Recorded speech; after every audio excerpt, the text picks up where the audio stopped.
sisters. So welcome to the webinar number 3 about FABC plus 50. My name is Anselmo Lee.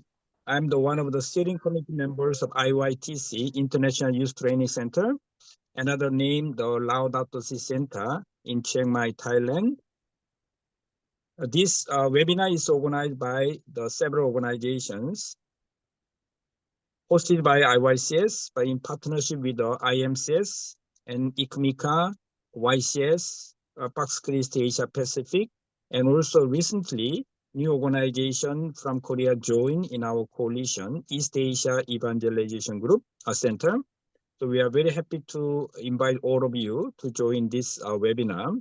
As you know, this is the third one, number 3. The first one was about Laudate Deum, and second one was about Synod. So this is a part of the series, the webinar series, to help us to understand what's happening in the church in Asia, what are the challenges, and how we as a Catholics, whether you are religious, lay, or clergy, we can work together to promote the Catholic social teaching in the context of the global and regional challenges. So now let me invite Berta, the program manager IYTC, to give us a short welcome, and then we will invite the speakers to present the presentation. Berta, you have a floor, please. Well, thank you. Thank you. Greetings from our training center in Chiang Mai, Thailand. Well, we call it also the Tamarin Village or Laudato Si Center. So, as on behalf of the team, I welcome everyone to our webinar number 3. This is already number 3. We started since last year with the Laudato Deum and then Synod on Synodality. So, today we will talk about the FABC General Conference with the speakers and also the panelists, that the discussion that not only from religious but also from the lay people and then the youth perspective. So I hope that our discussion today will be very insightful and useful, especially for the peoples in Asia. Yeah, thank you very much. I'd like to offer to our moderator today, Mr. Anselmo Lee, the steering committee members of IYTC. Over to you. Okay, thank you very much, Berta, for your very short introduction. So you have a background, right? There is a Laudato Si Center. Your background image. Yeah, yes, this one is the background is in front of our chapel. This is the picture. So I hope Father Laru, you never been to Chiang Mai, right? The Laudato Si Center. I have been to Chiang Mai, but not to the Laudato Si Center, no. Yeah, so don't forget when you come Chiang Mai next time, please visit Laudato Si Center. So there will be a lot of activities this year. And also, Prasetto, you have never visited Chiang Mai, right? Our center. No, but I have planned to do this year. Okay, please. The short term. Okay, good. So now, as you know, we have the speakers about FABC and also Church in Asia General. Then we will invite the 4 discussants to give their view and response to presentation, and also what they've been doing about this FABC or related issues. So now, Berta, could you please show the recording? First, apologies, because Archbishop, he had a very important commitment today. That's why he sent us the recording of his presentation. So we will use his pre-recorded presentation. It's about 20 minutes.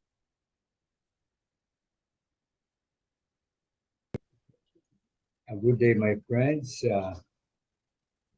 This is Archbishop Antonio Ledesma, Archbishop Emeritus of Cagayan de Oro in the Philippines. I am glad to share with you the topic on synodality in Asian cities, challenges for FABC at 50 or 50 years anniversary. We can start with the Asian context. 60% of the world's population live in Asia. And in fact, Asian population live on only 1/3 of the world's land area. And it is also the origin of world religions, Hinduism, Buddhism, Christianity, and Islam.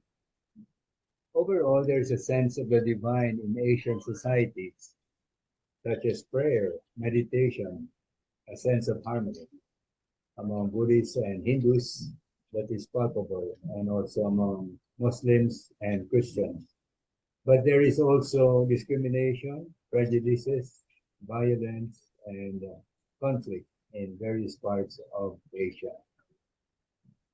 The church in the Asian context, we are mostly a minority church in most of the countries, but united with the universal church. There is also the history of a colonial church brought in by missionaries from Spain, France, England, and so on. But now, for the most part, there is a native clergy and hierarchy, and all established in independent countries. So the Federation of Asian Conferences, or FABC, is an association of the different bishops' conferences all over Asia, created in 1970 during the visit of Saint Paul VI in Manila. There are 4 regions covered: East, Southeast, South, and Central Asia. And actually, 2 years ago was the 50th anniversary of FABC, but because of the pandemic, it is only this coming October that we will be celebrating the golden anniversary of FABC. This is a picture of the whole of Asia. On the other hand, this is the membership of the conferences in East Asia, South Korea, Japan, Southeast Asia, Philippines, Indonesia, South Asia, India, Bangladesh, Pakistan, and also there are affiliate or associate country conferences. The Bishop Conference in Central Asia, it groups all of these new countries from Kazakhstan to Uzbekistan. And these are some of the national flags of the FABC Bishops' Conferences in various countries. So the offices themselves of FABC there are 9 of them.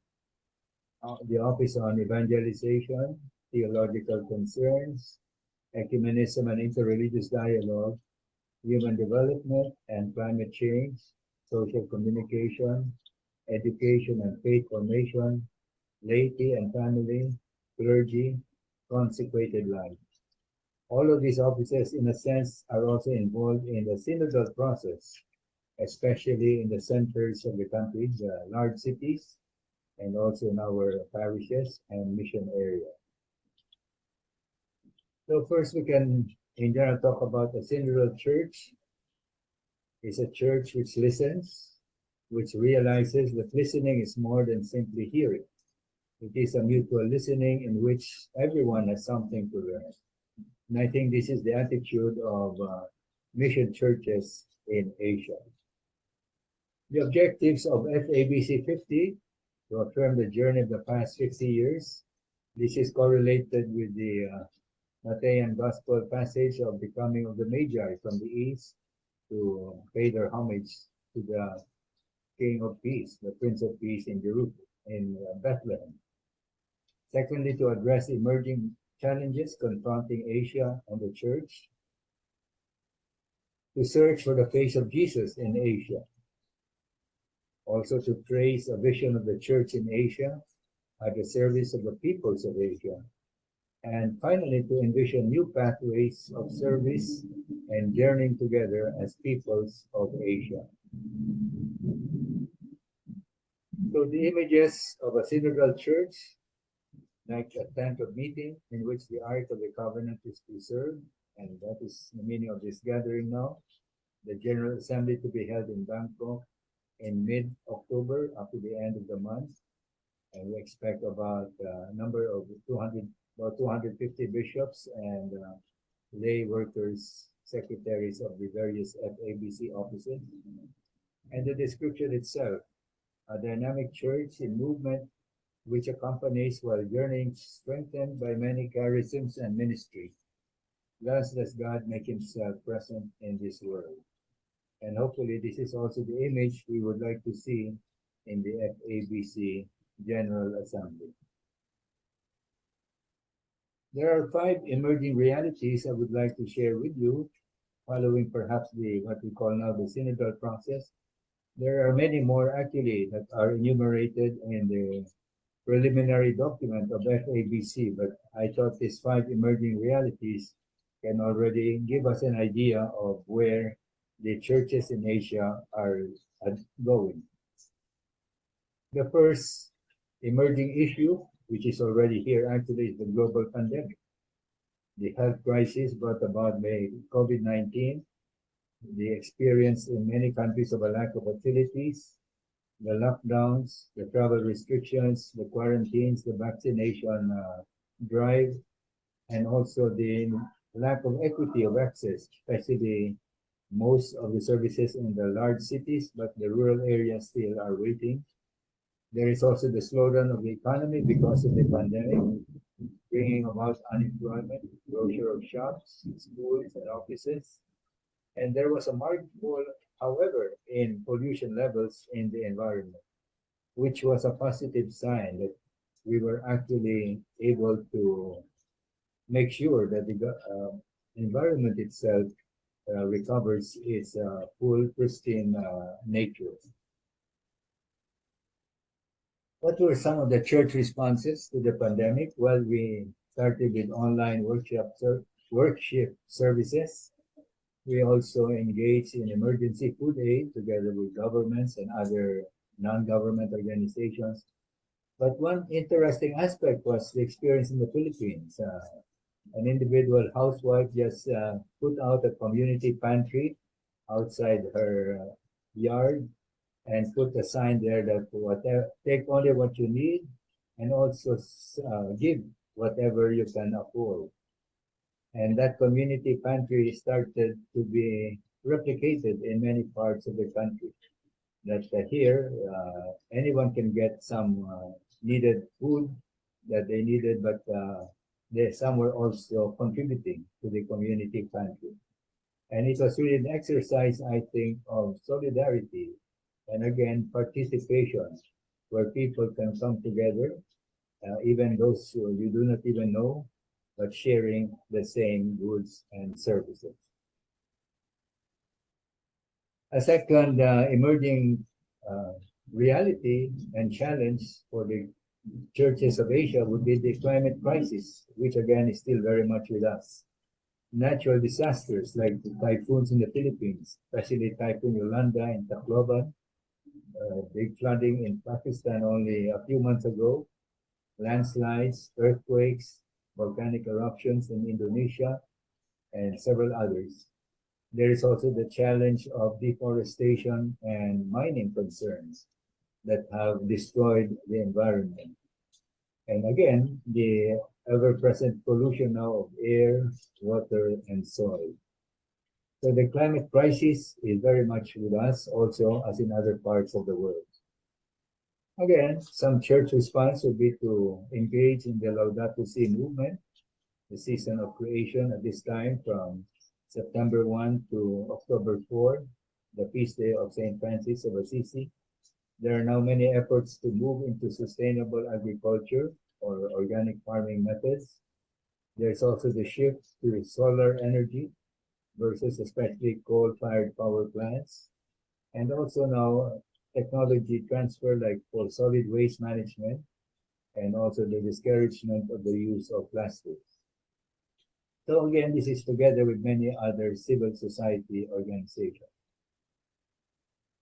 A third emerging reality is the growing urbanization and urban poverty. Half of Asia's population today live in cities. There is also a widening gap between the rich and the poor within the cities. And there is the housing needs, the existence of slums, the problems of water and sanitation, health facilities, the rise of criminality and drugs. There are also the population concerns, where sometimes women are viewed as poor, powerless, and pregnant. So urbanization itself brings a lot of beneficial effects for those who are looking for better education and health services. But on the other hand, there are also many who are living from day to day and with no stable employment at all. Again, the church's response will be in terms of social services, clinics, schools, homes for the elderly or the disabled, also hospitals. We have parish level ministries for family life, for counseling, basic ecclesial communities, catechesis, youth activities.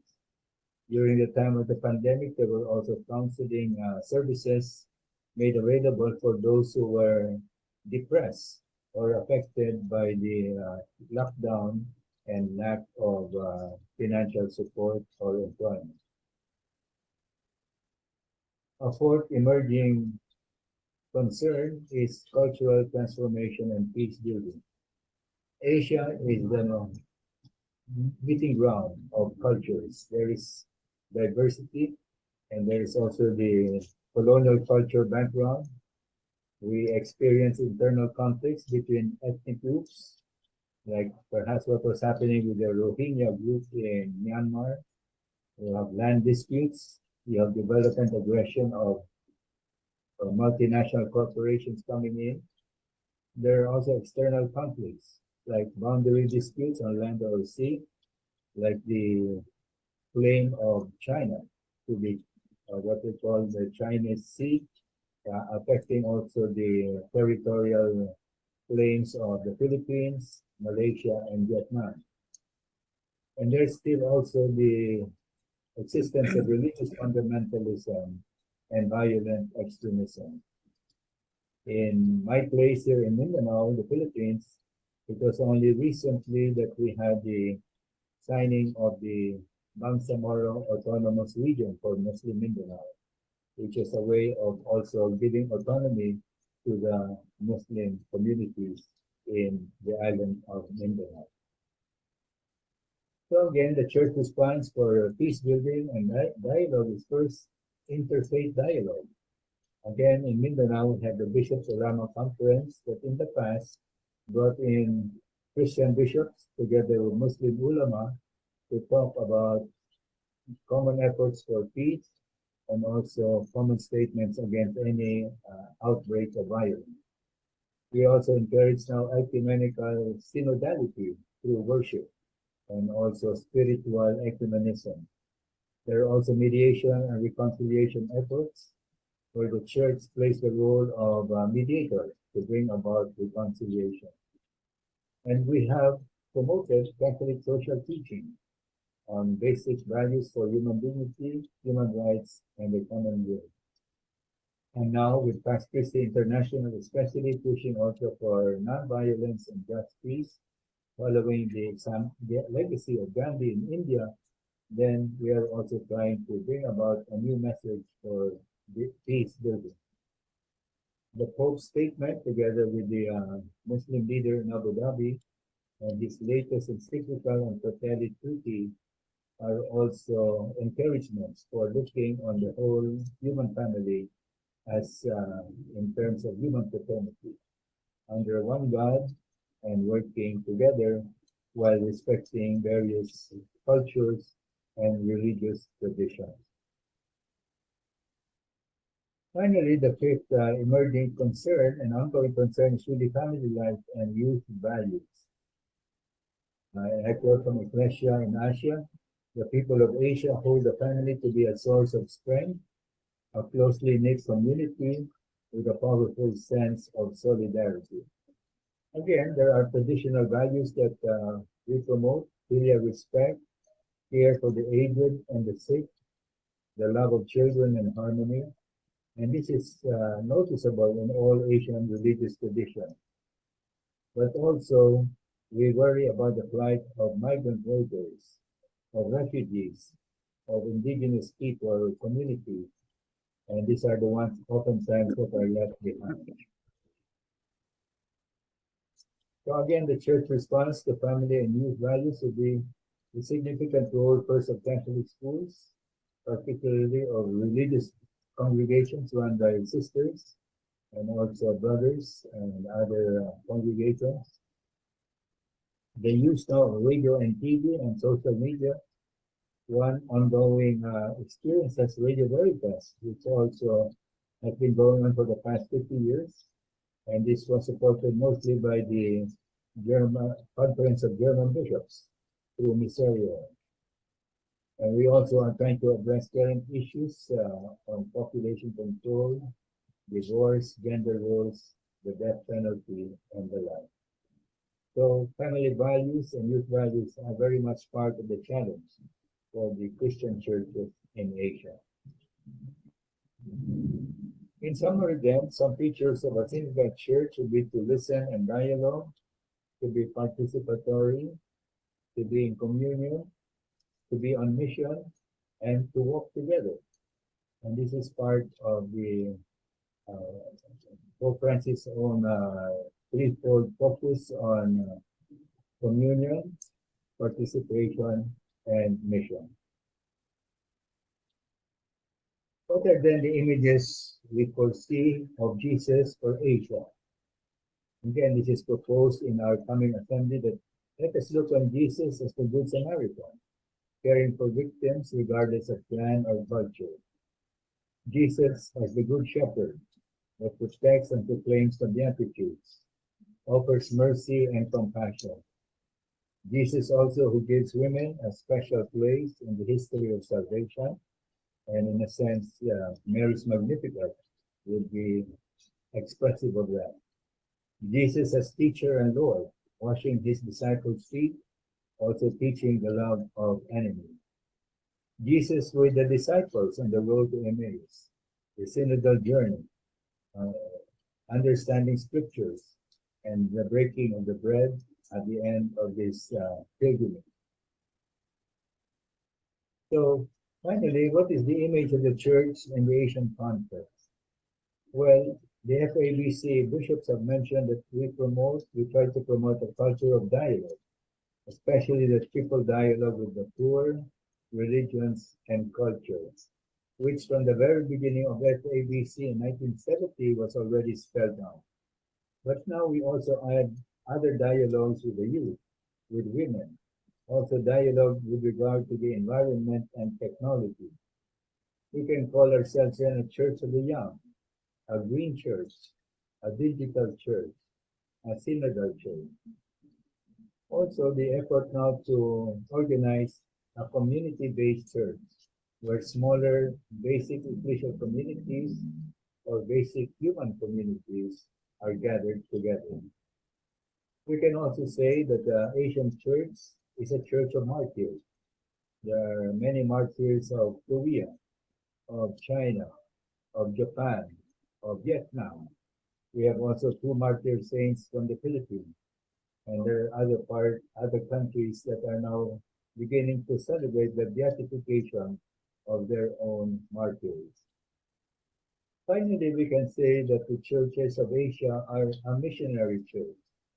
Many countries in Asia are still in a pre-Christian, not post-Christian period. And that is part of the challenge of the mission in Asia. We are told that Christianity in Asia is only about among 6 to 8% of the total population. Half of that are, or roughly 3%, I think, would be about Catholics. And half of the Catholics are really located in the Philippines and also perhaps now in East Timor. But that shows the minority image of the church in Asia, which nonetheless is called to be a missionary church. So finally, again, the image of the disciples in the road to Emmaus can be a way of depicting the journey of 50 years of the church in Asia. He walked with them, our Lord, their eyes were opened, and also they set off without delay. And in that sense, we hope that for the next 50 years or more, the church, the conferences of bishops of the church in Asia will continue to be faithful to the mission and to sharing the faith with the countries of Asia. Thank you for your attention, my friends. Lord, thank you, Archbishop Tony Ledesma, for your very comprehensive and also very concise presentation about key issues and challenges. I think it can be a very good introduction to those who are not familiar with the overall situation of church in Asia. I just want to also mention that he's the co-president of Pax Christi Philippines. As you know, Pax Christi Asia Pacific is one of the co-organizers. And Pax Christi is not a lay organization. Different from lay organization means we used to have a chaplain, but the Pax Christi, for those who are not familiar with the structure, is a Catholic church movement. So the bishop and lay persons are the co-presidents.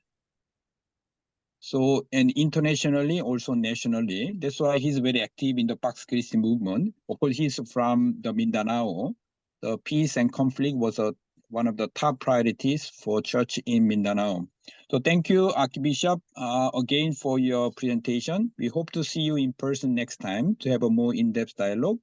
Now, without further ado, let me invite Father Bill Laros, Assistant Secretary General of the FABC. He will give us the overview of what happened and this FABC +50 and also follow process. Father, you have a floor, please. About 20-25 minutes. Okay. I've shared my screen. Is it visible? Oh, yeah, it's coming up screen. Yes, we can see Hello? it now. Hello, yes. Okay.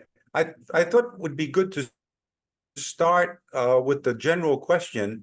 What was the FABC 50 General Conference? I think a background in that would help set the tone of what we're looking at. Okay. What was called the FABC 50 was actually an abbreviated, that was like the short form, it was an abbreviated way of speaking about the FABC 50 General Conference. It's important to remember too that the emphasis was on the General Conference itself. The timing of the General Conference just happened to coincide with the 50th anniversary. So just to highlight that the emphasis was not on the anniversary, but really on the General Conference itself. The General Conference was patterned or modeled on the previous General Conferences of what is called CELAM, the Episcopal Conferences of Latin America and the Caribbean. And CELAM comes from Consejo Episcopal Latinoamericano y Caribeño. So their general conferences and their documents are very well known. The Medellin document, Puebla, Santo Domingo, most recently, the Aparecida document, which the Holy Father himself was perhaps the main author of, is what they say. And these are very well known. These set, in a sense, the attitude and the program for CELAM members for about 10 years. They wanted to hold something again, but the Holy Father said, no, they still haven't implemented everything that was in Aparecida. So what they had done, this was in a sense was the same hope for the FABC General Conference. They have been doing this for many years. This was the first time ever that we had a general conference of the church in Asia. These CELAM bishops and others who worked with that, they were consulted about having the general conference in Asia. CELAM also had an ecclesial assembly in November 2021. This too had an influence on the FABC 50 General Conference.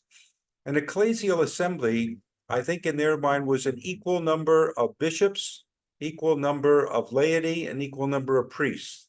So this idea, it's an ecclesial assembly, different from the other types of meetings that they had. And they invited to this both Cardinal Gracias and Cardinal Bo, and they both attended it.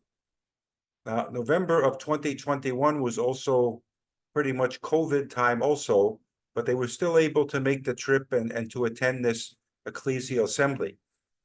They recommended that we follow what they did there in their ecclesial assembly regarding morning prayers. Morning prayers that were used there, they became model for the morning prayers of the FABC 50 General Conference, where each bishop's conference presented a morning prayer, maybe about 20 minutes or so, with the help of technology and media people, from their own context, with their own, in a sense, music, their own language, their own, and their context, to present that, to mix that in with the morning prayer. So for a bit wider experience of those who are attending of the situation in Asia. The planning for the first General Conference of the Federation of Asian Bishops' Conferences began in 2014.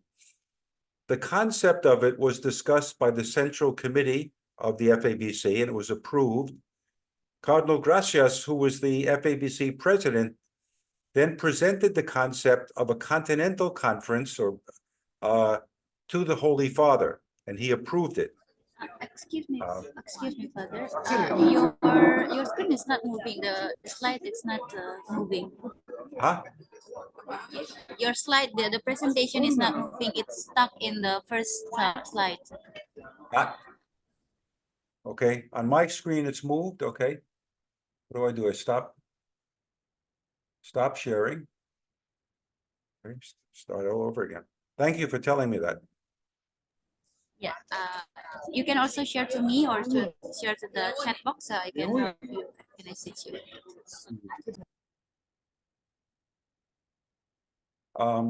Is it? What do you see now?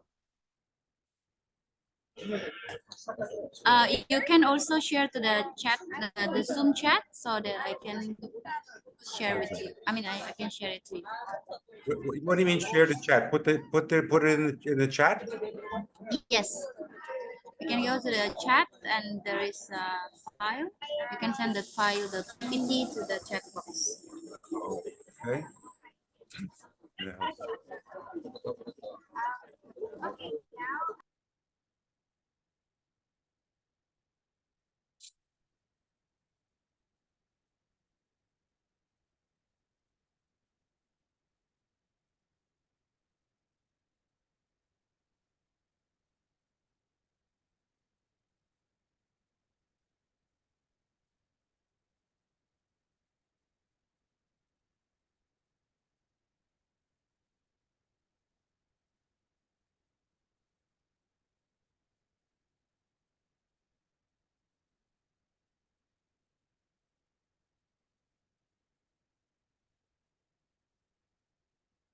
Can I open it in the chat box? No.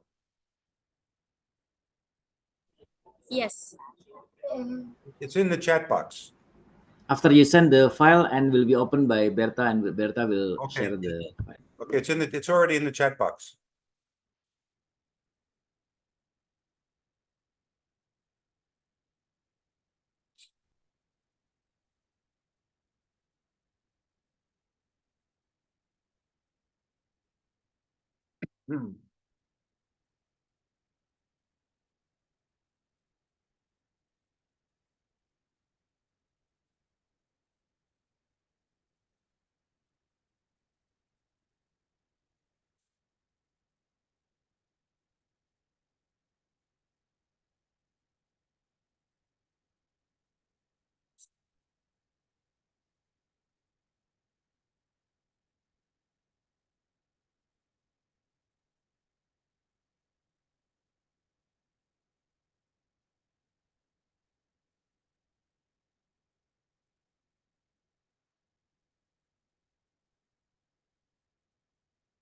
Can you see the screen now? Okay, I can see the screen now. Yes. Yes, it's true.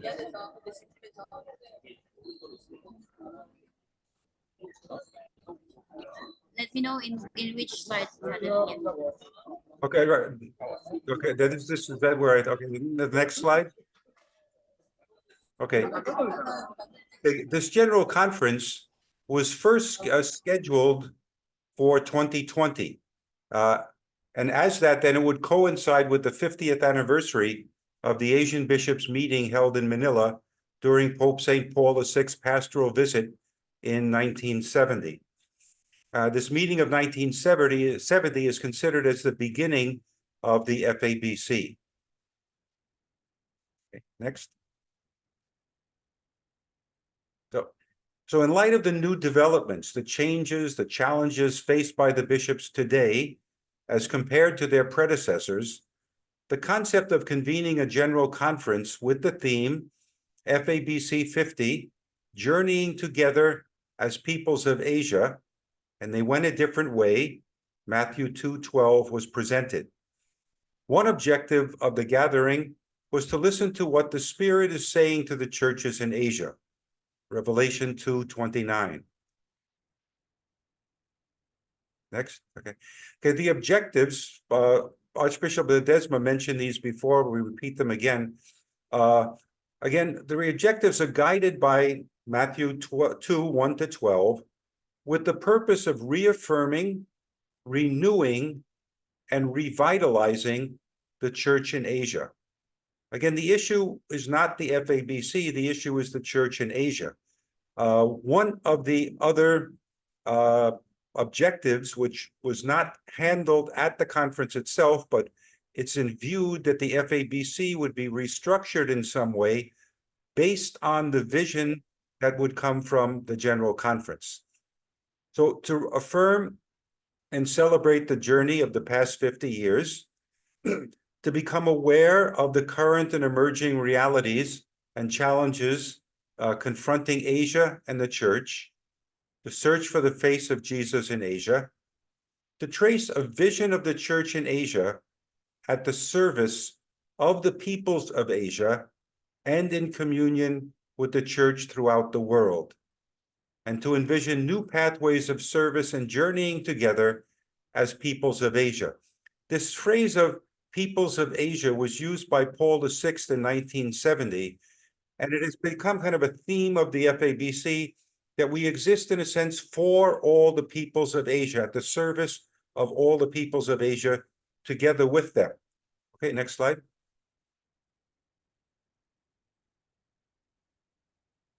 So in 2018, Cardinal Oswald Gracias was now the convener of the General Conference. He appointed Bishop Alwyn de Silva as the secretary of the core group to begin the process of planning. And Bishop Alwyn became, in a sense, the adjunct secretary of the entire General Conference. Regional consultations were held, a logo was chosen, a venue was proposed, and then an FABC consultation paper was sent to the member conferences. All of that was in 2019. Just as the responses to the FABC consultation paper were beginning to come in, the COVID pandemic began. So the General Conference had to be postponed indefinitely.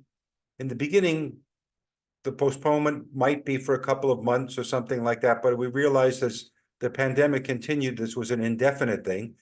But preparations continued, albeit online.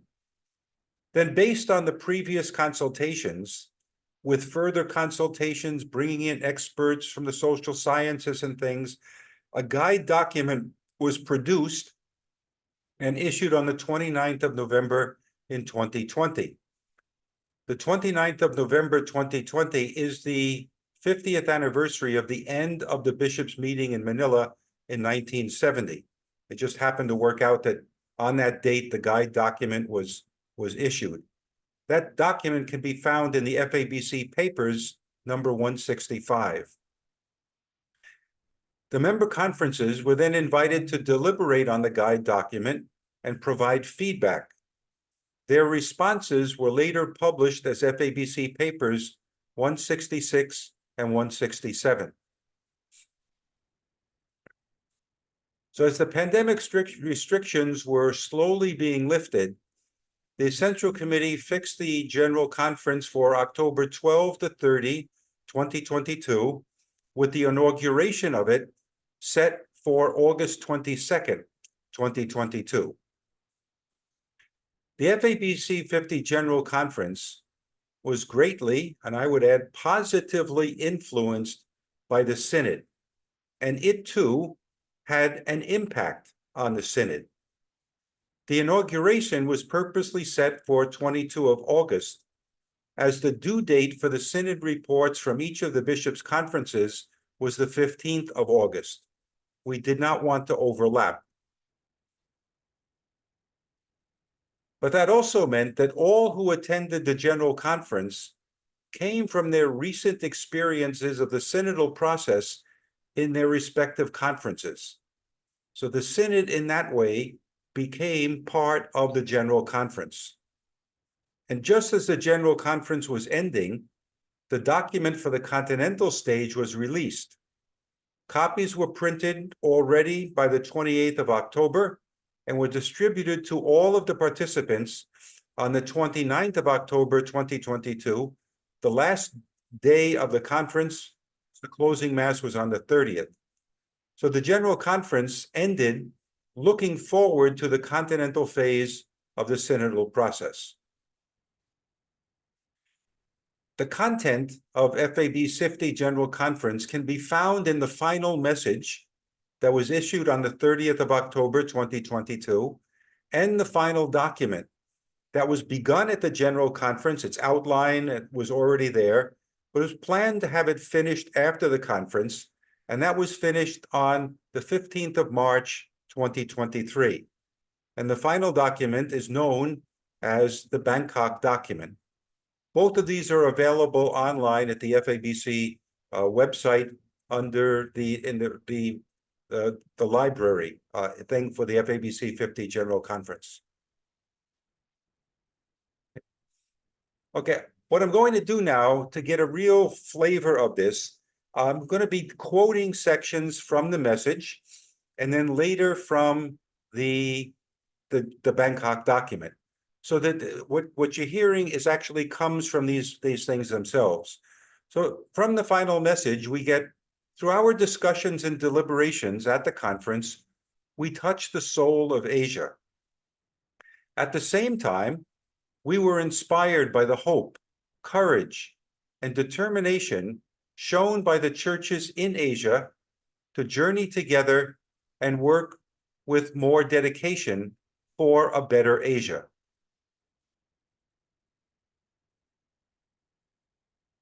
We were challenged by the different voices of our multifaceted continent that we hear crying out for help and justice. The following are enumerated: the suffering of the poor, deprived, and marginalized, longing for a dignified life; the anguish of refugees, migrants, displaced, and indigenous peoples seeking genuine human dignity and safe places; the dream of youth seeking for more significant roles in the church and society;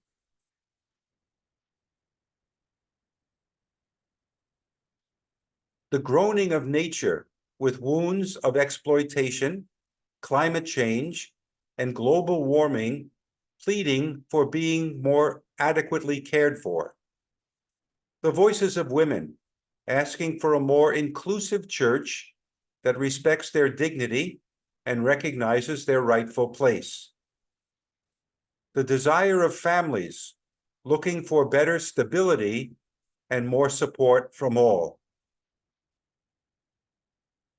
Also, they said, we are deeply concerned about the pain and suffering of some churches that need to receive relief through our empathy and solidarity; the rising voices of extremism that need to be responded to wisely; the urgent need for a greater respect for life to be inculcated in society; the escalating violence and conflicts in our continent that call for dialogue and reconciliation; a society that is challenged by the digital revolution, which has impacted all, both positively and negatively.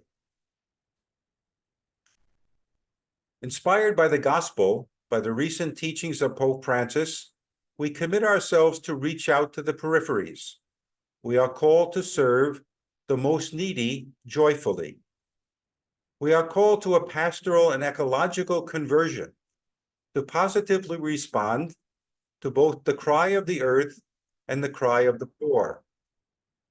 We wish to live out the spirit of complementarity and harmony by listening to others in genuine dialogue.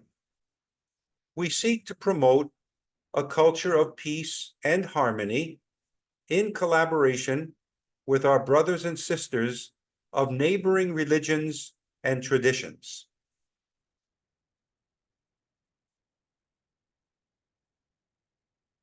We commit ourselves also to bridge building, not just among religions and traditions, but also principled engagement with government, NGOs, and civic organizations on issues of human rights, eradication of poverty, human trafficking, care for the earth, and other common concerns. We need to transform ourselves by fostering a culture of reciprocal listening, where we listen to each other and all of us listen to the voice of God. We thus intend to improve the way we form ourselves in faith and accompany our families and communities, especially those in difficulty.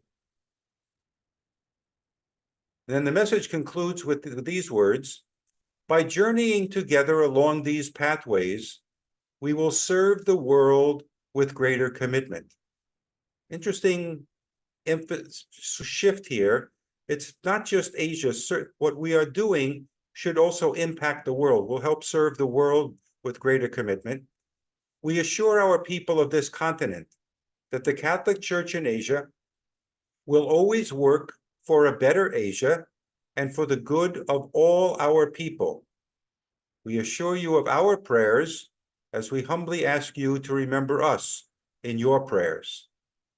This phrase, for a better Asia, is one of the things that recurs a number of times already in this message, but also later in the document and in the thoughts of the conference.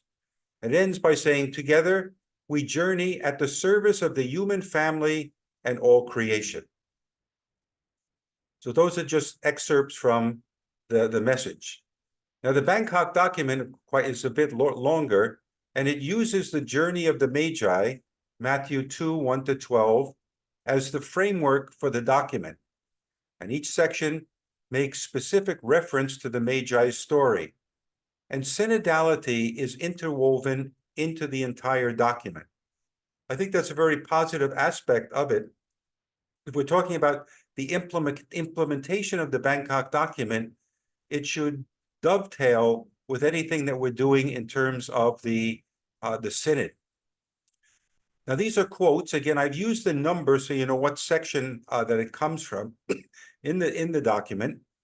Keeping the journey of the Magi as our framework, we present this final document of our FABC 50 General Conference in 5 parts. 1, journeying together, responding to the call of synodality, looking, recognizing the challenges confronting the church in Asia, discerning what the Spirit is saying to the church in Asia. These 2 and 3 mirror one another. 4, offering our gifts, Asian culture and spirituality. And number 5, undertaking new pathways, returning by another route.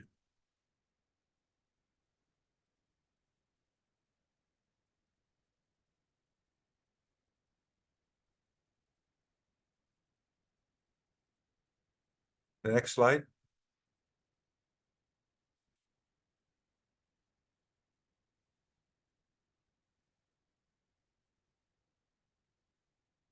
The next slide.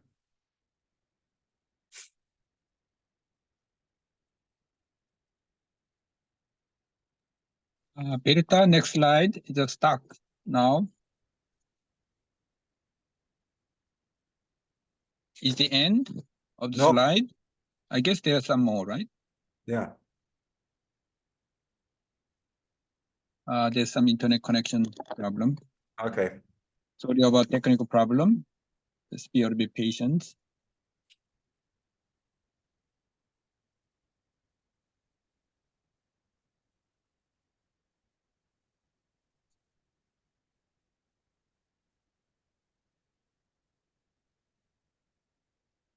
Okay, coming over again. Yep. Okay.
Okay, now here you go. Okay, yep. Okay. So part one, journeying together, responding to the call of synodality. And this is number 6, if you want to, not every number, but you know where it comes from.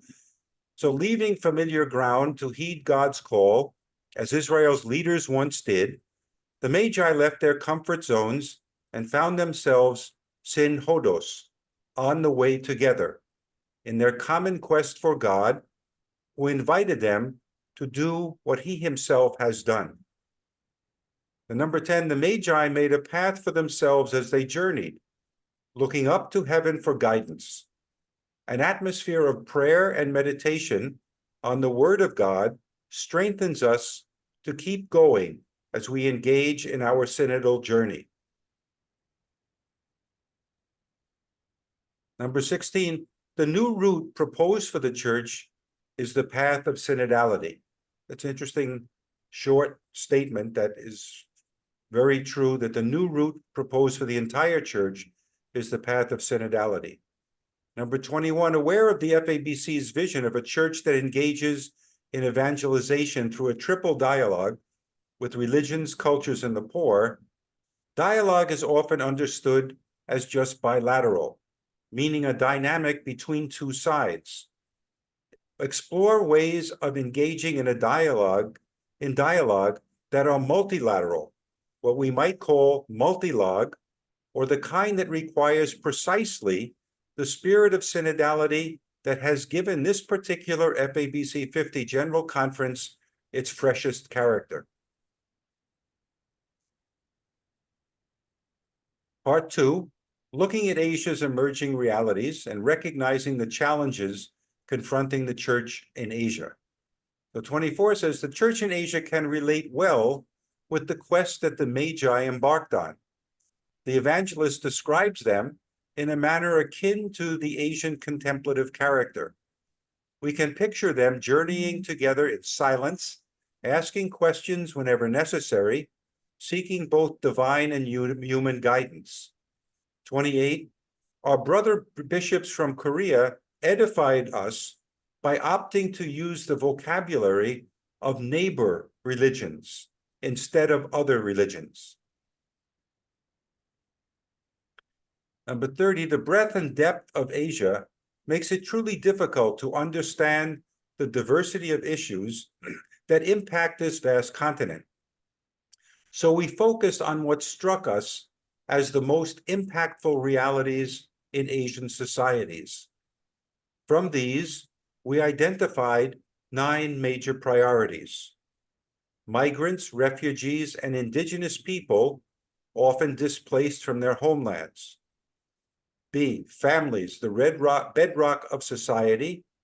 C, the evolving role of women in the fast-changing Asian societies.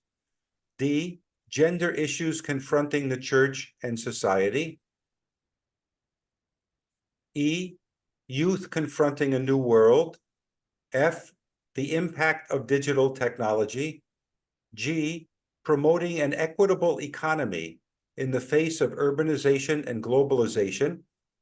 H, the climate crisis, which endangers our common home. And I, interreligious dialogue to bring about harmony and peace in the Asian continent. I won't go through any of the details, but part 3 is discerning what the Spirit is saying to the church in Asia. So we asked ourselves, how do we respond to the 9 challenges we have discerned together? We sense that we are called to, and these are the kind of the pastoral, if you will, challenges, accompany migrants, refugees, and indigenous people, give special attention to the family, open new rules of leadership to women in the Asian church. D, address gender issues. E, minister to the youth. F, encourage the effective use of digital technology. G, promote an economy based on inclusive growth in the context of urbanization and globalization. And H, care for our common home. And I, be bridge builders and bridges, instruments of dialogue and reconciliation in Asia. I'll highlight this bridge and bridge builders. This section is something that people identified as something new, not completely new, but the way it's spoken of is different. So 110 mentions becoming bridges and bridge builders is the image that best describes the mission of the Church of Asia and the good news that we bring to our peoples and the rest of the world. It encapsulates the mission and purpose of Jesus. 112 says, since the time the FABC was first convened, we have consistently proposed dialogue as one of the fundamental pastoral priorities of the Asian Church. Dialogue is the best expression of our call to be bridge builders. 113. It is within the context of dialogue that we highlighted the role of the Asian Church in peace building and in the ministry of facilitating reconciliation. 114. In many parts of Asia, the Church navigates her way through many situations of conflict and is called consequently to be an agent of reconciliation. Part 4, offering our gifts, Asian culture and spirituality. 120.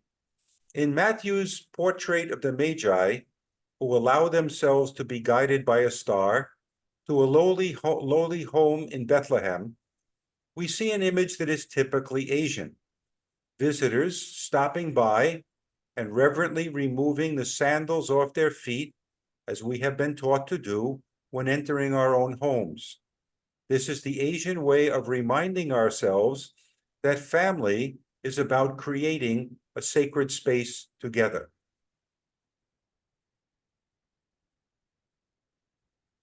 122. Whether the church in Asia or in the world in which the church in Asia lives, we deal with a diversity of views, religions, cultures, colors, and flavors that coexist in harmony and in tension as well. 123. Like the Magi, we Asians reverence silence and seek solitude for contemplation in our temples, ashrams, and sacred places. 126. Our Asian cultures keep us sensitive to the presence of the divine, of God who takes the initiative to communicate with us, always inviting us to respond with faith and love and leading us towards fullness of life. 128. We Asians do not see life as a choice between opposites, between black or white, light or darkness. We would rather consciously keep dealing with the tension in a creative dynamic that hopefully will bear fruit within us, amongst us, and around us. 131. Dialogue has therefore consistently remained at the top of the FABC's pastoral priorities from the very beginning.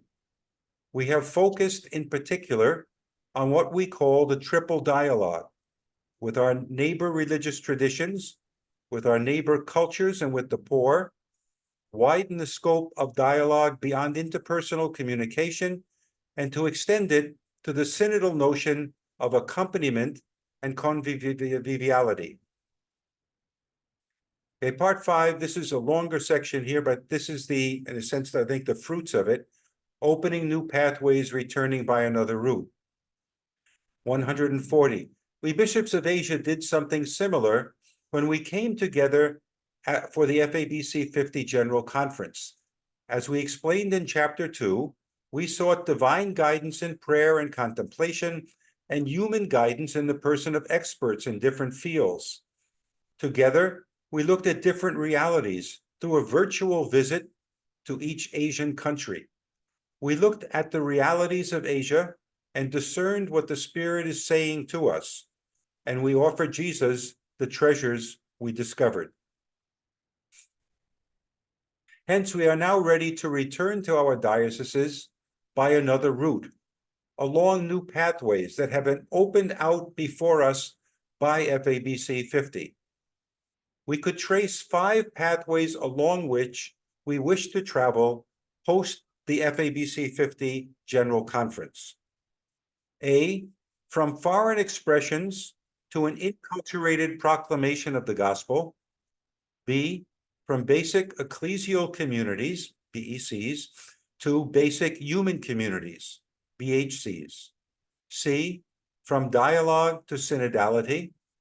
D, from proclamation to storytelling. E, from the beaten track to new pastoral priorities. So 145 says, at the FABC 50 General Conference, we felt the Church must go back to inculturated evangelization. Inculturation springs from the theology of incarnation and the Paschal mystery. 146. Evangelization always happens in the context of interculturality. 147. An intercultural encounter creates a kind of dynamic that becomes mutually beneficial for both dialogue partners. And this opens us to what we might call transculturation, namely the discovery of shared values that allows us to transcend cultures and even lead to the growth and purification of cultures.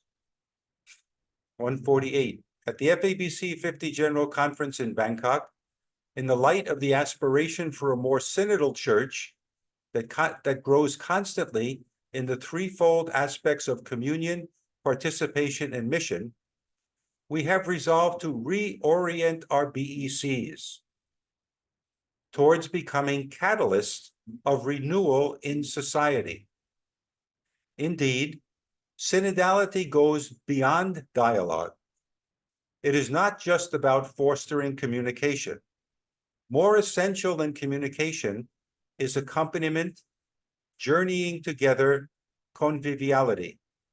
Our basic ecclesial communities will not be truly incarnating synodality as a lifestyle if our own communities only stick to themselves and their own churchy concerns. Again, in 148, if they are to be true to their mission, to be like yeast in the mass of dough, then we must build the kind of Christian communities that will lead to basic human communities. 149. We must also be more ready to let go of ministries that no longer serve their purpose and be disposed instead to identify the charisms generously bestowed on us by the Holy Spirit and create new ministries, not just the kind that would get the faithful to serve the church, but more importantly, those that empower them as members to serve all society. The way of dialogue, number 150, is now finding its fuller expression in synodality. Synodality gives a fresh expression to Vatican II's spirit of conciliarity. We realize that what makes us comfortable with synodality is it has given a better articulation to what we have relentlessly pursued in the FABC. Synodality is not possible without dialogue, even if synodality is more than dialogue. Listening and discerning that go with dialogue are basically the same elements that go with synodality. The purpose of dialogue is more eloquently spelled out by synodality, which encompasses the aspiration for communion, participation, and mission. 153. Since one of the most concrete fruits of Vatican II was the Synod of Bishops, we sense that Pope Francis has invited the Church to take synodality seriously, expanding it in both directions, ad instra and ad extra. Outwardly, directed to fellow Christians, fellow believers, fellow human beings, especially the poor, and all fellow creatures in our common home. 155. We also determined a methodology of nurturing our basic ecclesial communities by promoting storytelling as the most characteristic way of living the life of an Asian church, one that enhances true-to-life conversations that strengthen communion and build community. 157. We will work towards renewing our ministries in all our local churches in Asia towards mission by nurturing our communities in the dynamics of communion and participation. By doing so, we hope to reorient our faithful from self-referentiality to truly living out our calling to be the salt of the earth and the light of the world. We hope to be able to reorient our ministries from merely serving the church to serving the world as part of the mission of a servant church. 158, we commit ourselves to transforming our parishes from maintenance to mission by fostering basic ecclesial communities that build basic human communities. We will ensure that our local churches are safe spaces for children and vulnerable adults, and that they are proactive in addressing and preventing any kind of abuse. We will ensure that they are also welcoming towards the poor, especially migrants, itinerants, and displaced peoples, and maintain an inclusive, gender-sensitive, and participatory atmosphere at all times. 159, we will consistently heed the call to pastoral and ecological conversion in the face of the present climate emergency in a manner that is truly sensitive to both the cry of the earth and the cry of the poor. We will go out of our way to partner with agencies that are committed to reducing our carbon footprints by repudiating the use of dirty energy and promoting the generation of clean and renewable energy. In the spirit of ecumenism and interreligious dialogue, we will unite ourselves with fellow Christians, fellow believers, and all fellow human beings in protecting the earth, our common home. We will consciously call on all of our institutions to resolutely divest from investments in industries that are destructive to our environment. And 160, we will serve as bridges and bridge builders and actively work for reconciliation in the midst of conflicts. We will consciously promote the well-being of all and consistently take part in building societies that are particularly mindful of the welfare of the most disadvantaged sectors of society. We resolve to live out the spirit of complementarity and harmony by listening to others in genuine dialogue. 161, in collaboration with our brothers and sisters of Christian traditions and neighbor religions, we will help promote a culture of peace and harmony, the economics of inclusive growth and development, holistic approaches to education and character formation, and the advancement of science and technology geared toward total human development. We commit ourselves to a proper and judicious use of digital technology that is particularly mindful of the welfare of young people. We will unite ourselves with governmental agencies, NGOs, and civic organizations on issues of human rights, poverty mitigation, human trafficking, care for the environment, and the right use of social media. 162, we will go beyond our interpersonal dialogue into multilogues that promote critical thinking and communal disciplines of discernment. We will uphold the freedom of all communities of faith to contribute to nation building through the formation of moral character of citizens. We will resist the ideology of secularism that excludes faith, religion, and spirituality from the public discourse. We will work with all people of goodwill towards fostering a better and a more humane world, towards building a civilization of justice, peace, and love. Finally, our mission is to contribute to a better Asia, to work for a better world. Okay. Thank you. That is the words of the documents themselves. I'm sorry for the technical issues.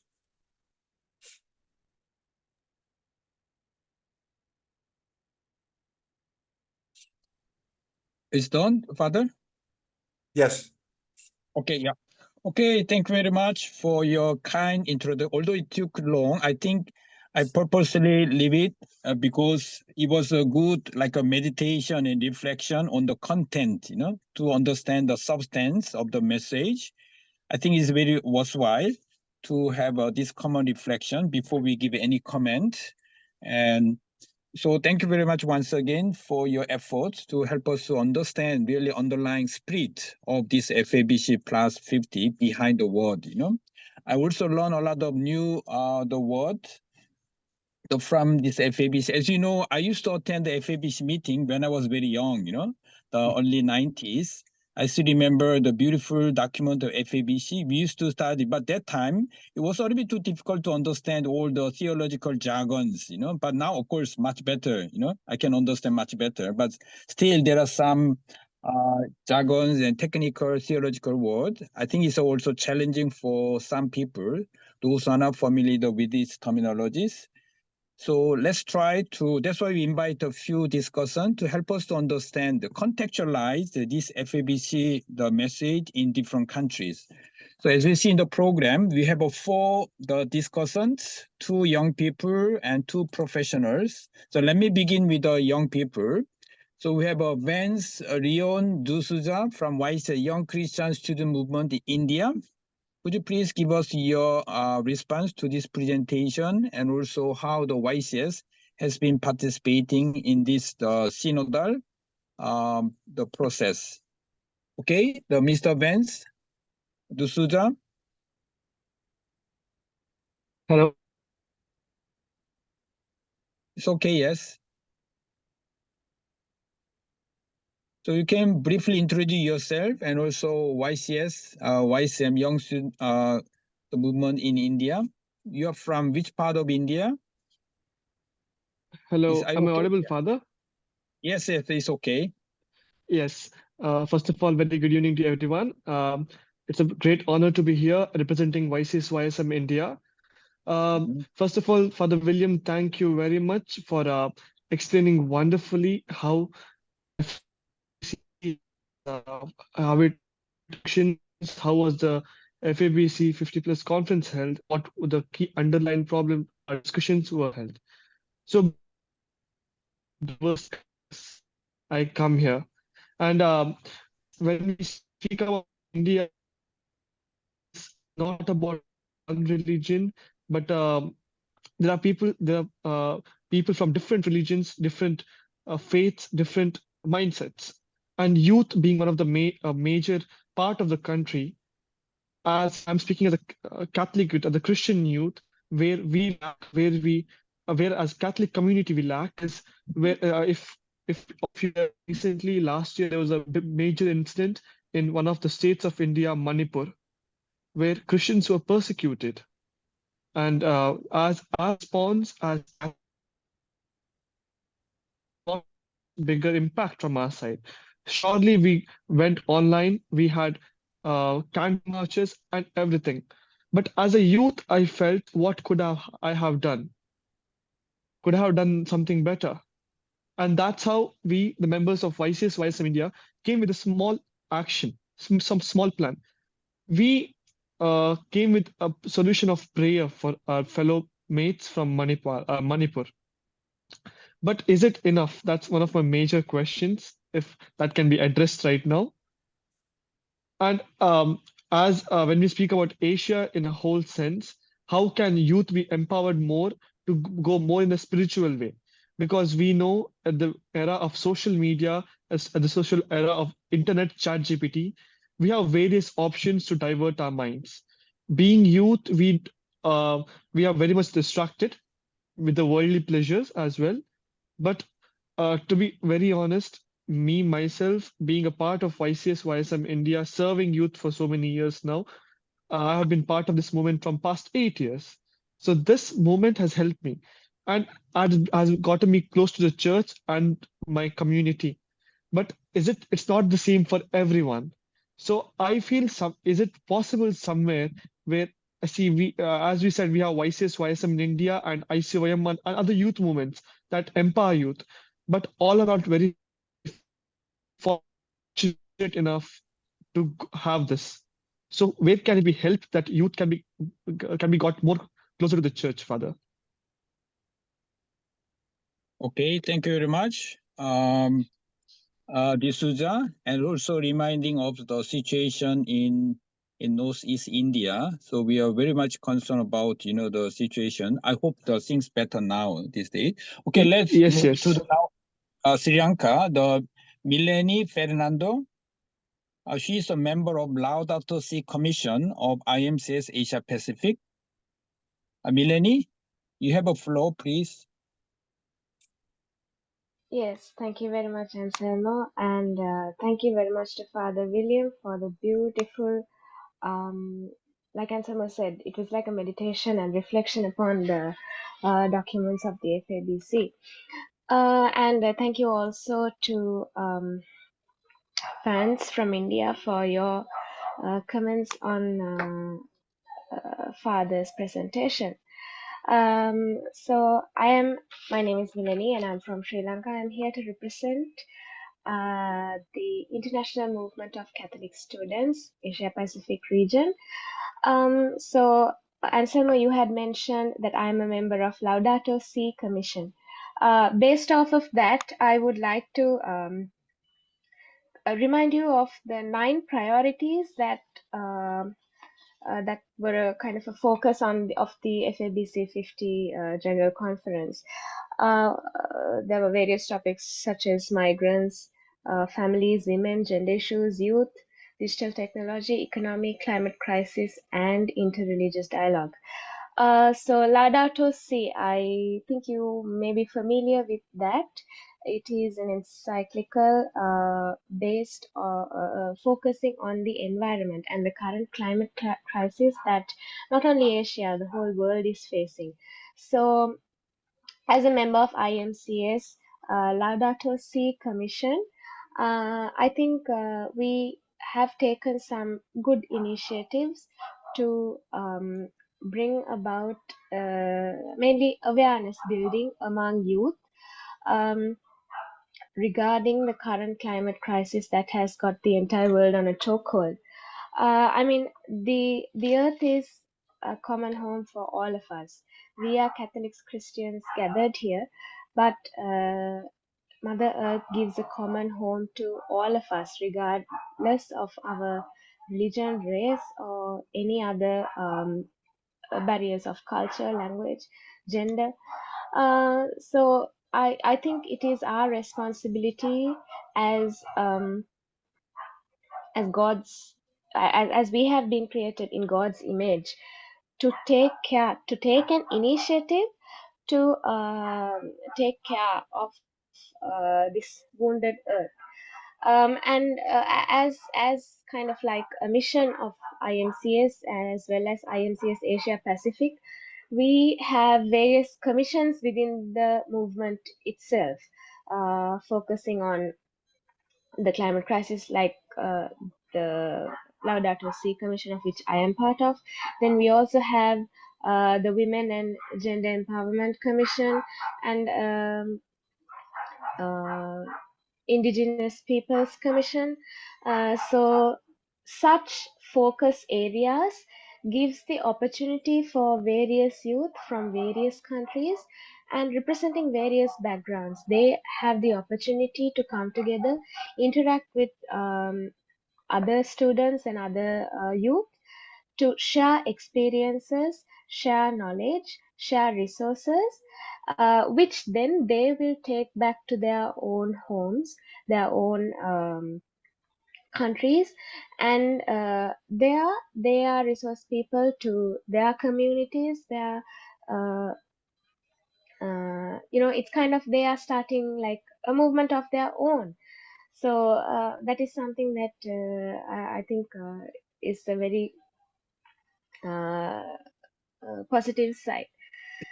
So these are some of the comments that I have, and regarding the FABC and how IMCS Asia Pacific is responding along with the statements given in FABC 50 General Conference. Thank you very much. Okay, thank you. Okay, thank you very much, Mileni. So now let's move to a third discussion. Now the senior professionals, Prasetto, ICMICA Asia coordinator from Indonesia. Okay, thank you, Anselmo. Greeting from Jakarta, Indonesia. My name is Prasetyo. Yeah, to make easier my sharing, I would like to share to you all my presentation today. Well, of course, I would like to express to thank you for Father William and for your sharing about the detailed document. And also, I would like to express my respect to fans and Melanie from India and also Sri Lanka as a youth, that you have a concern and contribution to the seniority journey. And this evening, I would like to share to you all a short presentation that I give. The title is Creating Catholic Laity Towards a Better Asia. I think it is related with what Father William presented just now. Well, as the previous presentation, that we can see that Asia today is home to 4.5 billion people, and the majority of the world's billionaire, of course, today. And the population of the Catholic is around 3.31%. It is not a big number. It is about 150 million of people. But if we read the document, the Bangkok document and the final document of the Synodal in Asia, we can see that our small number can contribute many things to make a better Asia.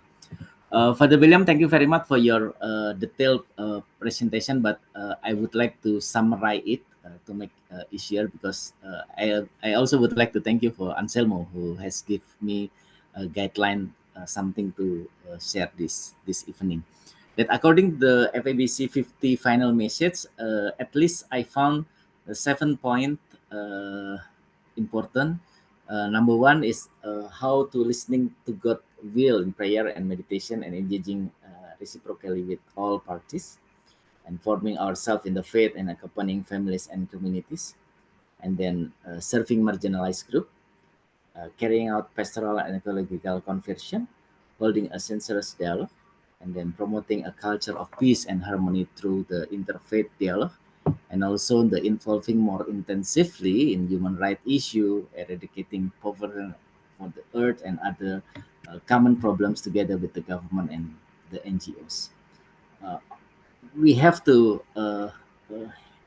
glad to know this message, because one side it show the real condition of Asia, but in this message we have many hopes and some inspiration how we can take role to facing this one. This as we know that this document released on October 2022, and in March 2023, the final document of the ASEAN Continental Assembly Synod, I have also make a summary of it. This document released on March 2023.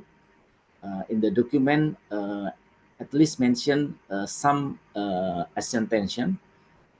They are in living synodality, in decision making, priestly vocation, women's involvement, youth, poor, religious conflict, and also the clericalism. And I also make a note about the 6 priorities of the response in Asia.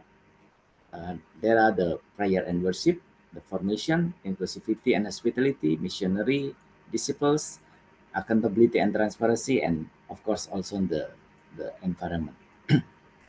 From this document, actually, yeah, I would like to express how grateful that it's very pleased that the title taken the final document in the synod is taking off our shoes, which shows that the church dares to invite us to work together, even if necessary without shoes.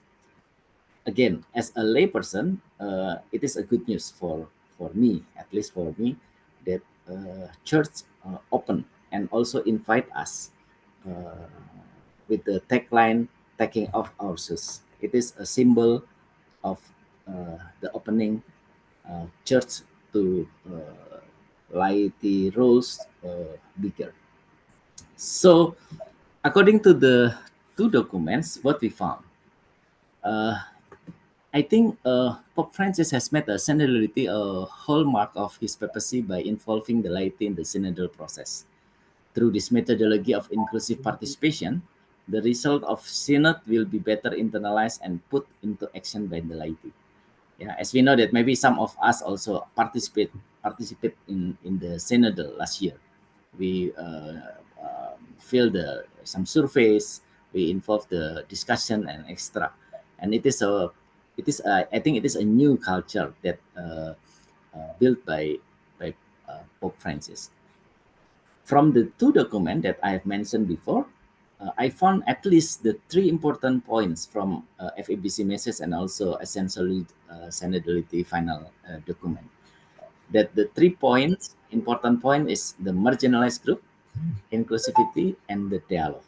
I think that's at least I can found the similarity between the Bangkok document and also the synodality final document. From this point, that's challenged the laity as they are being including to play more active role. And I think the synod for a synodal church invite us as a laity to dialogue with each other, to listen to one another, and to discuss God's will together. Again, I found that the similarity point about the FABC message and also about the synodality, ASEAN synodality final document. So I would like to emphasize that laity are not guests of the church. Laity is executors of God's mission itself. Again, our position, I think, is quite strong in the church, and that's why I would like to emphasize again that LAT is not guest. We are the executor of the God mission. And what can we do as a lay person? How to be an inspirator and hopes for anyone? I propose at least as a lay person, how to be inspirator. I propose at least we can do the 4 point. Number one, engaging the closest one. Actually, it is very simple one. Yeah, maybe if you see the something I propose, it seems simple things, but I'm sure that as a individual, we have to solve our problem before we taking roles, bigger roles to respond the synodal result. So engaging the closest one, I think is one thing that we can do. Make engaging for our friend and family in the community, in the church, our groups, whatever our community, the closest one is, I think, the first thing we have to do this. The second one, I propose to restoring the broken relationship. So make sure that we have restoring broken relationship. Number three, I have proposed having and maintaining faith. Everybody has the way to how to maintain and how to having the faith, but it is important how to maintain the faith itself. And last but not least, I think the most important we have to propose as an individual is how we can doing our part in the best. So if you are a student, please you have to have the maximum GPA. For the employee, you have to propose, you have to show your competence. For teachers, for researchers, we have to do the part of us in the best. That's for the lay person I can propose. And as we know, many lay organizations are growing rapidly in Asia, actually. For example, the Pax Romana networking, we have IMCS and ICMICA, and also Pax Christi. We know that they can to be a pioneer in moving forward with the follow-up the result of the synod itself. Likewise, initial local or national organization as reflected in the enthusiastic response is one of the way we can take. And as a lady movement, I try to propose that how to take on the role of networking. What is the detail, for example, involving in disseminating of the synodal result. I think not many the church member, all the Catholic member know about the result of the synod. And I think the laity movement can take this role, how to disseminating the synodal result. Number two, taking the essence of synodal result to the workplace and also to our plan, our let's say business plan, or in our program, annual program and extra. We can take the inspiration of the final document of the synod to be part of our planning program, yearly annual program, or semester or monthly. The third one, I also propose to strengthening the partnership with the hierarchy and the various interfaith. It is important because, as you know, that the Catholic numbers population is only 3.3%. It is very small number. That's why we have to strengthening the partnership with the various interfaith itself. Yeah. For example, in Indonesia, Indonesia is the biggest Muslim population in the world. We have no ways except to have a strengthening the partnership with them, and also in Sri Lanka, or in Myanmar with the Buddhists, in Thailand with the Buddhists, and etc. And the last, involving the activities of FABC itself. From the FABC agenda in 2024, at least I found some activities that can be involving by WIA as a laity movement. Yeah, at least in April we have the 5 FABC has a 4 agenda. In June, 3 agenda. In July, 2 agenda. In September, in 1 agenda. By involving the programs in the event of the FABC, I think lay movement of in Asia can contribute more and more in synodality itself, and also for FABC 50 plus itself. That's all for now. Thank you very much for this opportunity, and hopefully we can continue by some discussion. Thank you. Yeah. Okay, thank you very much, Presto. I think you prepared very well and a lot of substantive information. I think we need to have another session to discuss with you how to implement all your ideas, especially the relate to the FABC. As you see in the chat box, there are several questions, mainly about FABC. I think we need to further the bill. So while listening to the last intervention discussion, I hope Father, you have time to prepare your answers after the last intervention. Of course, you cannot answer all of them, so please take some relevant ones. Okay, now the last but not least, Paul Huang. He's a very well-known lay theologian in Asia, representing all forum. So Paul, you have a floor about 5 to 7 minutes. Okay.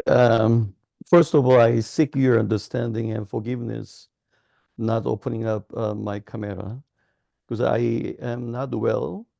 So lying down my bed as comfortable as possible while I joining this meeting. Okay. And thank you, Father Bill, for your presentation. But I hardly heard from you what to do. So I think it is good to have some questions linked to at the level of what is your action plan of FABC in 20 or some more years to come. So I rather focus on the FABC the documents, but the documents of synthesis documents of the synod. My intervention will not exceed 5 minutes. The first of all, the synthesis documents released at the very end of the synod last October in 2023 in Rome very much renewed and focused the lay people's participation, which is not new. Everyone knows. Because so far, the Catholic hierarchical church is so top-down, not the horizontal, not equal egalitarian dialogue. Everybody knows. So the around the table organized in the synod as kind of a symbol, the symbolizing the reasoning, what we heard many times, listening to one another and the respect. To me, is a journeying together, working together is simply on the level of operation, on the level of what to do, is a kind of collaboration of the whole people of God, not one clergy give order and then taken by the order by lay people, not that relationship, but we discuss together, make a decision together, and taking the action together. That is what real meaning of synodality, which is really belong to the Pope Francis, which link to the church renewal, church reform, according to Pope Francis. So one of another takeaway of the synthesis document is to stress the church reform should continue.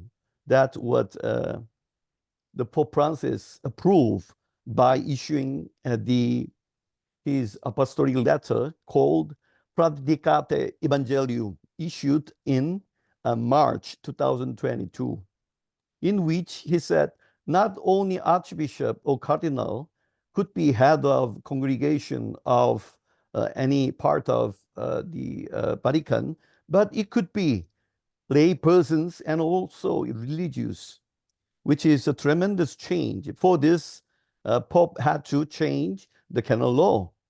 which is a very good news to make our hierarchical vertical structure to more egalitarian structure in which we could have a real partnership and not the top-down system, a top-down structure.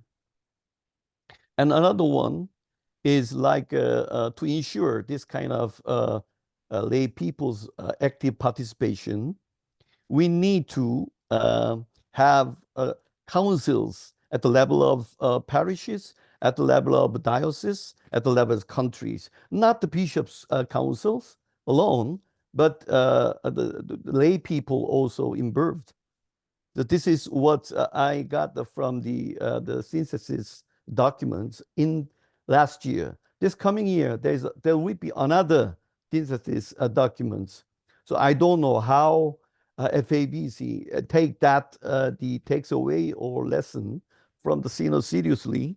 So I want to invite Father Bill to respond to this, and also as a OR forum, which is standing for Asian Lay Leaders Forum, I conduct many programs in many countries, especially Southeast Asia, Indonesia, Malaysia, Philippines, and Thailand, where indigenous people, which is the one of 7 or 6 priority or pastoral, special pastoral concern designated by FABC, General Assembly 6 and 7, for their protecting their culture and ecology and their tradition and their wisdom. We could get, maybe I could suggest, because this is from my experience, so we make this kind of synodal church and synodal council of Asia for indigenous peoples. For this all forum, we all together needs to work with the partner organization in the region to initiate what we call ISA. It's a kind of a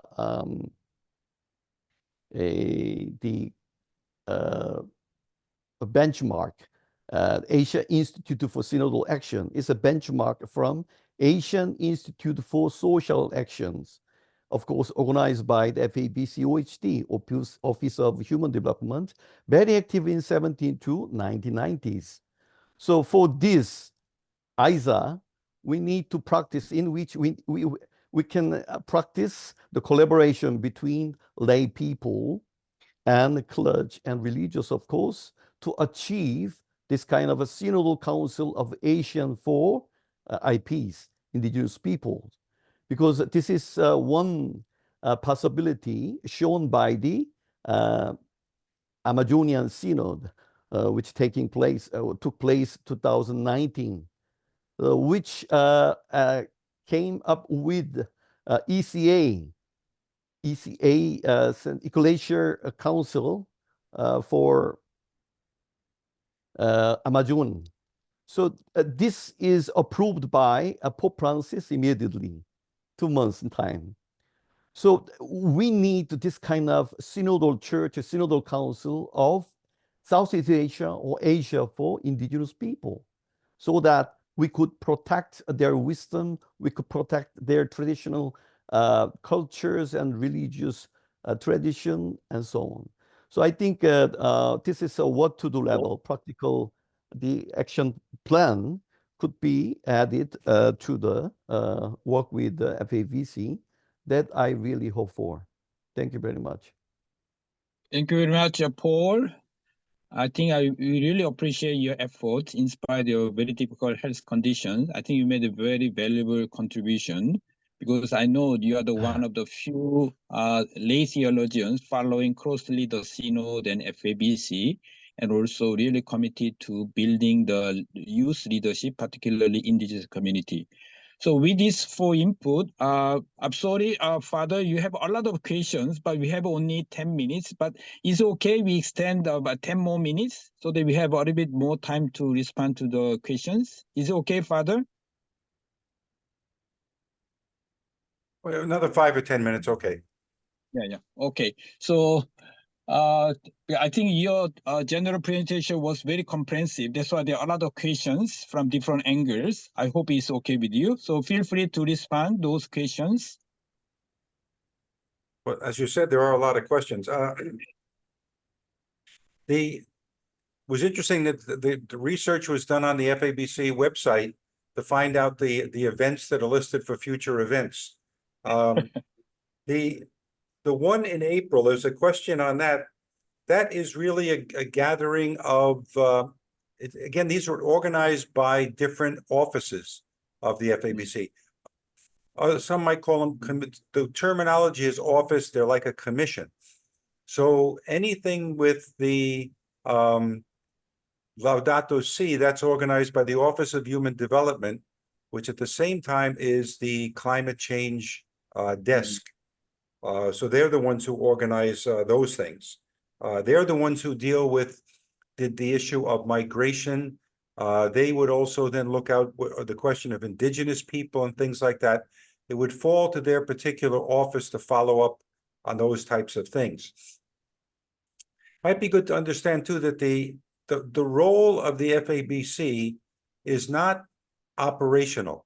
This has been said by the presidents at their meeting, that the role of the FABC is to bring people together, to network, to bring people together for encouragement and to motivate them. But it's not necessarily operational to start things, to start programs and things like that.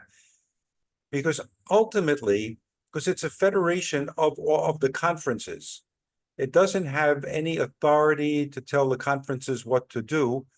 That's where I think something like the Bangkok document and the message from the FABC 50 are really challenges to the conferences on how they will implement them, what they will implement.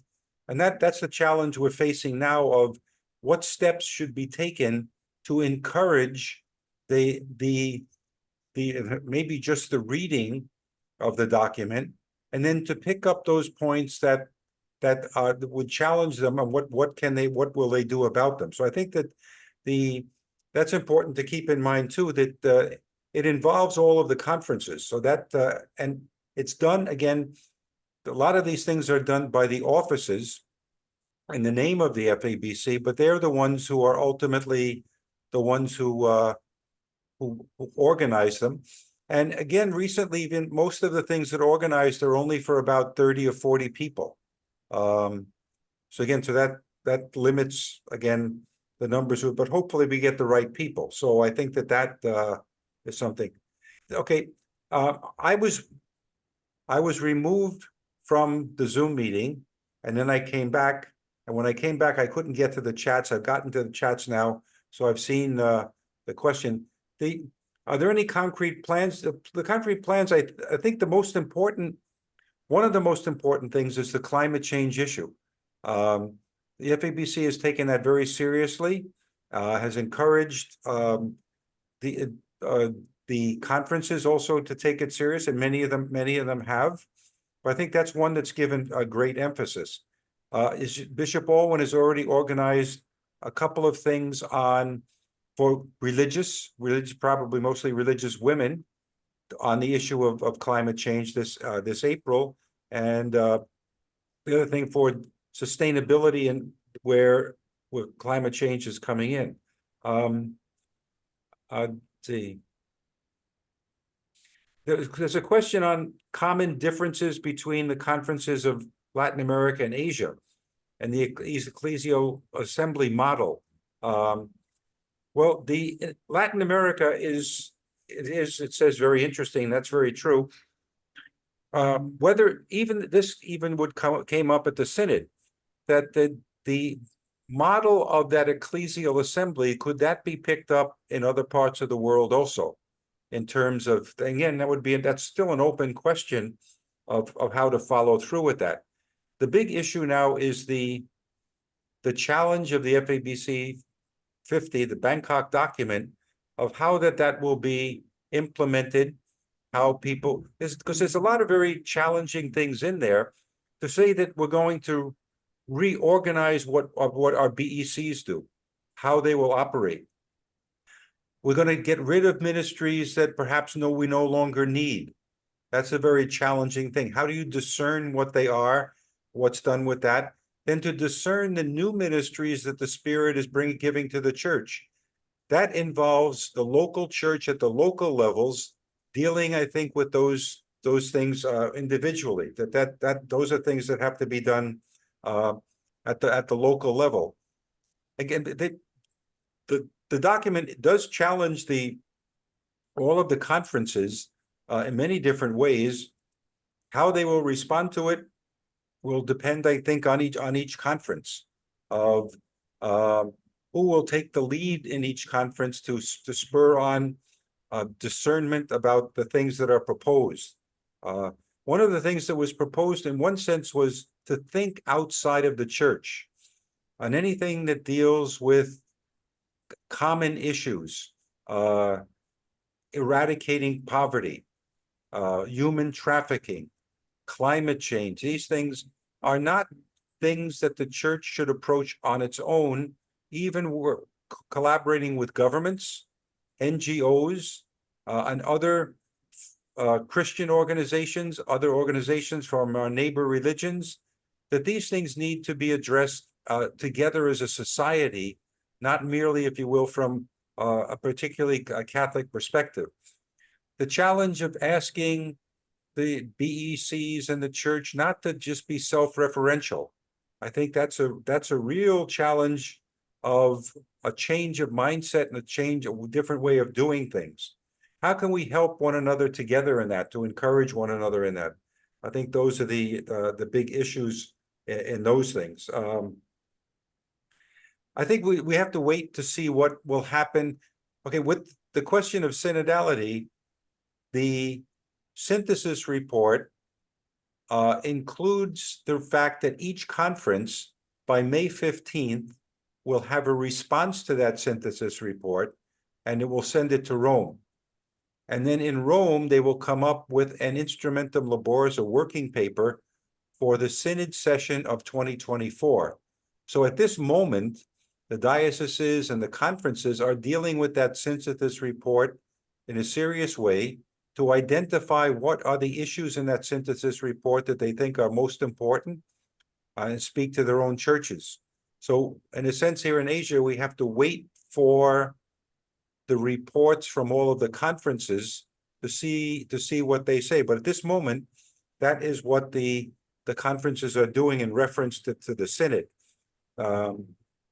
And that the next working document will come again from those reports.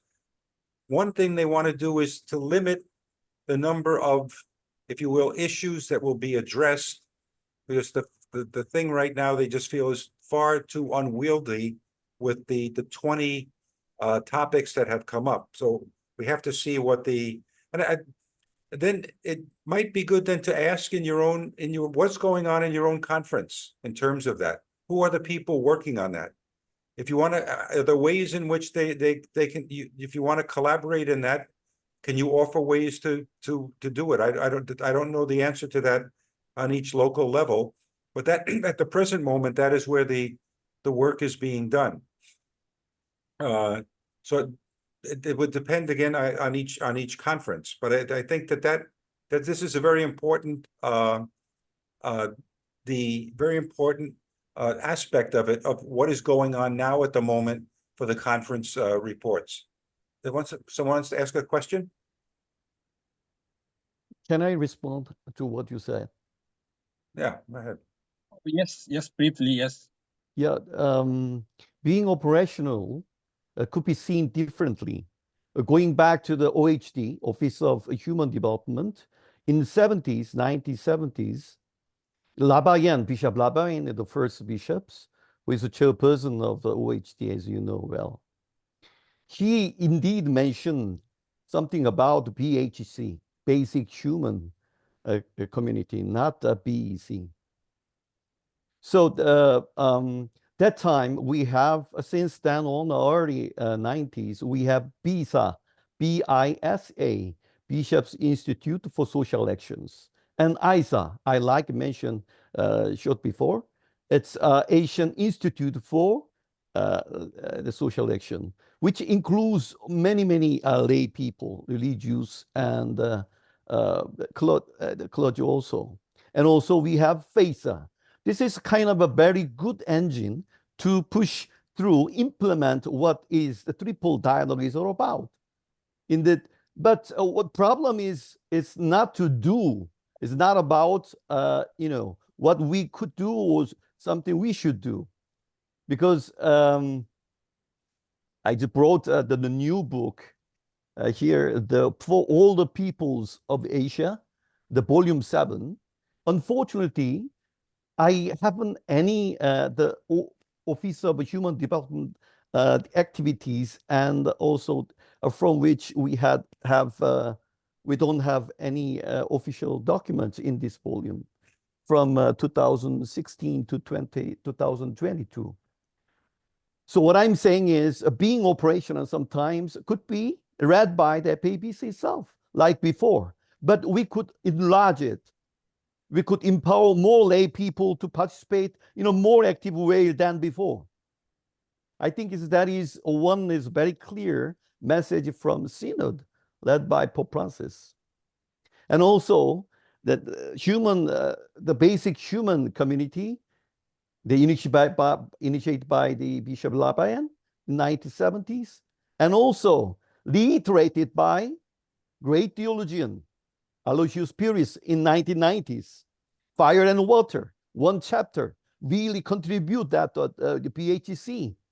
But I little bit feel this times is kind of a repetition on the level of a principle, not on the level of implementation of a PHEC and BISA, ISA, FASA, or this kind of good engine of the FABC. Thank you. Okay, thank you for Father Laro, can you continue? Okay, thank you for your comment, Paul. Well, just a comment on that. The basic human communities, if you mentioned, that concept has been around for a long time, but it's, I don't think, the question of implementation, the Bangkok document is now facing the stage of its implementation, how to implement it. The Synod will have the same thing. As things come out from the Synod, how to implement them. I think the fact that these things have been said, these things have been given emphasis, and it's a radical change for a BEC to see themselves as responsible for the totality of a society, given in many places they're so few in number. What shape does that take? That has to be just discerned what they can do, and yet it is, as the document says, this is the mission of the church today, to build a better Asia, to build better societies, more humane, filled with peace, justice, and love. These things are, and yet the church should be that yeast, should be that salt, should be that leaven that enables this to happen. And so as a church, and it's mostly lay people, there needs to be reflection on what can be done and how can it be done. I agree very much. Everything is calling for more lay participation. There's no hindrance to that. But I think that the basic human communities thing is a wonderful concept, but it's also very, very challenging. How do Catholics have an impact on building a human community that involves the economy, involves politics, and all of those other things? And yet, what can we do? And I think it's a good question.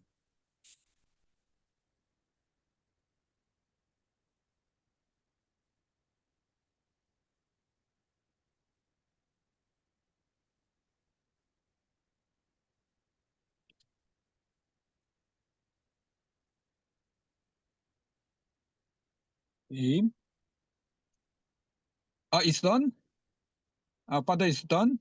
Can I ask, among some remaining questions, can you please respond to the question about youth? There is no FABC office on youth. As you know, we have a lot of youth organizations. So I don't know whether you can, of course, youth can be part of laity, but youth also very active to social, OHD. It's like youth can be the cross-cutting, So I'm wondering whether you can give some idea about, how the youth can contribute to the implementation of FABC plus 50 and also the synodal process. So maybe this can be the final question to you, your advice or suggestions, how lay or youth or Catholic social action group can participate more actively in the implementation. I think at each local level, find out how to get involved at those local levels. It's true that the FABC does not have an office for youth.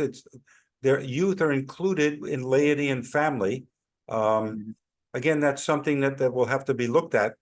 The difficulty is, and it's kind of we cannot create an office for every single concern that comes up. And yet we do want to give emphasis to youth. And maybe the way to give emphasis to youth is then to say, what does climate change and human development, how do they involve youth? What about interreligious dialogue? How do they involve youth? What about, education and faith formation? And ask each one of the offices how youth are involved in what they're doing. I think that might be a more effective way, because sometimes isolating something off into even like interreligious dialogue and ecumenism, when you form an office for that, sometimes the feeling is, we don't have to worry about that because there's an office for that. So therefore, it's not involved in everything. So maybe we have to have that restructuring, a restructuring that every office is involved in everything. That if you're with consecrated life, that has to include care for creation, has to include youth, has to include families, not just your own internal concerns, but kind of the wider concerns of the church. I think that might be a good challenge to look at, and maybe a time that this might be ripening, because we're thinking about restructuring and things like that. And this question has come up over and over again with youth and other concerns too. And I think it might be a time for that restructuring, the rethinking, to have a more holistic approach to what the church is doing. Okay, thank you very much. Yes, you are right. Sometimes creating special office can be end up as a fragmentation instead of mainstreaming. I think there's a challenge for many youth groups and also other groups. Of course, we demand our own concerns to be addressed within FABC, but we are not the only group. There are so many issues. So question is how we can work together on the different issues so that the one group dominates the agenda, but make sure that no one is left behind, So thank you very much, Father Laros, for your time. I just want to end the session by quoting the message from Pope Francis to the 100th anniversary of IMCS. He said, role of the youth is effective agent for social change. As Preseto said, the lay people is not guests of the church. They are the main agent of social change in society. So in this sense, I think we learned so much from the presentation FABC. Of course, laity, although FABC is a bishops, but they are the representative of the lay people, and also lay people need to contribute more actively in the process of the formation of all the bishops program, as we did the 70s, 80s, as Paul Huang stressed. So let's plan together. There's a series of activities coming up, April and also Synod and so on. So I hope this is the beginning of our partnership and collaboration with the FABC and also Catholic Lay and Youth Social Action Group. So once again, thank you very much. Let's give a big hands to Father and all the speakers. So I hope to see you 2 weeks' time, another webinar number 4 about World Youth Day and other related topics. Okay, thank you. Okay, thank you very much. Thank you, everybody. Anselmo, thank you. Bye-bye. Thank you. Thank you all. Good evening. Okay, thank you.